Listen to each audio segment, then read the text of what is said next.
Subscribe my YouTube channel. Hello, and welcome to Module 2. In this module, our ad expert will be showing you how to set up ad groups and keyword for your campaign. So get ready to take some notes and let's jump right in. Okay, so we'll start here on the campaign settings screen. Now that we've chosen a goal, we're going to configure our settings for this campaign and then move into ad groups and keywords. So first we want to give our campaign a name. I'll go ahead and leave the auto-generated name they've got for me right here.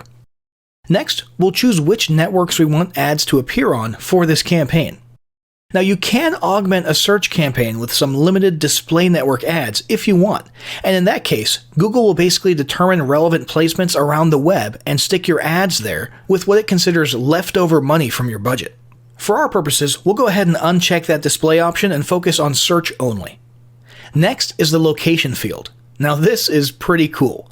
Not only can we type in things like countries and cities, but we can even click advanced and let's zoom in all the way to, say, Omaha, Nebraska.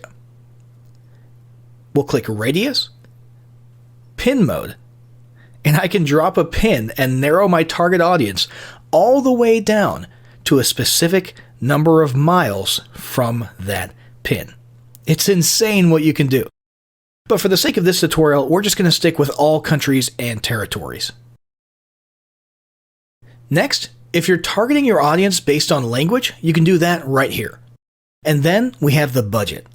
Now the budget is important to understand. This is not a cap on daily spending like a lot of people think.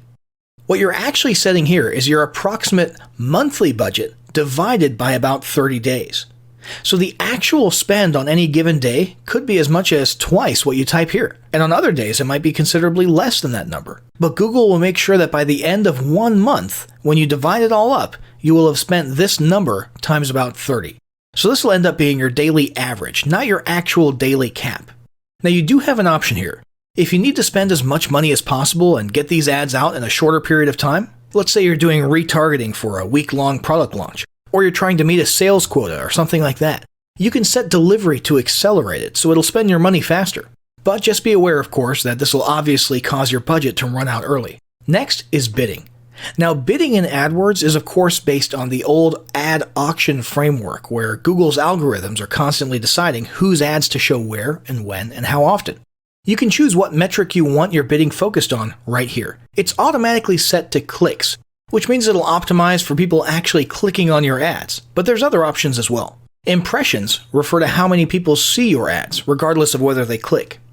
And as you can see, there's 2 grayed out options here for conversions and conversion value. Now those are pretty nifty to use, but they require you to set up a special conversion tracking tool separately first, so we're going to focus on clicks. We have an option here to set a bid limit. So if you have a specific number in mind that you want to pay per click, you can enter that here. But if you want Google to simply handle this for you, you can leave it blank. Next, we've got start and end dates. Now, typically, ads just run indefinitely.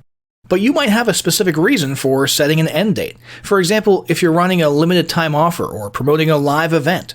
We'll leave this set to none for us. Next, there's audiences.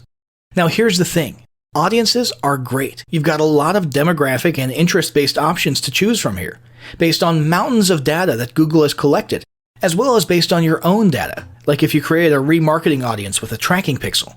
However, most of this will be more useful if you're doing display ads or one of the other types of ads, and you want people to encounter your ads while they're browsing around the web. Since we're strictly dealing with search ads in this lesson, and we literally want to reach people on the search results page while they're typing specific keywords, we're going to skip this. Next, we have extensions. Now these are very cool. Site link extensions are a great way to add additional links to a search ad that link directly to specific pages like your About page or an Hours of Operation page. Callout extensions are great for adding important bits of information like free shipping or product details like vehicle mileage or any bullet point type things that don't fit into the main ad text. And finally, call extensions are literally a link that can lead directly to a phone call to a number of your choice. We won't need any of these for our purposes, but be sure to explore these options if they're relevant to your business. Now it's time to move on to ad groups and keywords. This gets directly to the heart of our search ad campaigns. What keywords do we want to show up for? You'll want to put a lot of thought into this because it directly affects your reach. The popularity and frequency of search terms is vital for obvious reasons, but you also need to balance that with the competition level for those search terms, since that impacts the amount of your budget that gets used per click. Now there's a few tools that can help you with this, including Google's own Keyword Planner, Moz, KW Finder, and SEMrush. These tools can help get search volume and competition rates for known keywords, as well as explore and discover additional relevant keywords that you might not have thought of. Once we've researched our keywords, we can literally just paste them all right here. Now you can divide your campaign into easier to manage and analyze groups called ad groups. And if you want to, you can have different sets of keywords in each group so you can see which ones perform better after the ad's been running for a while. For this lesson, however, we'll just need the one ad group. So I'll go ahead and paste my researched list of keywords right here. That's about it for this step. I'm going to hit save and continue, and we'll move on to creating the ad itself in the next module.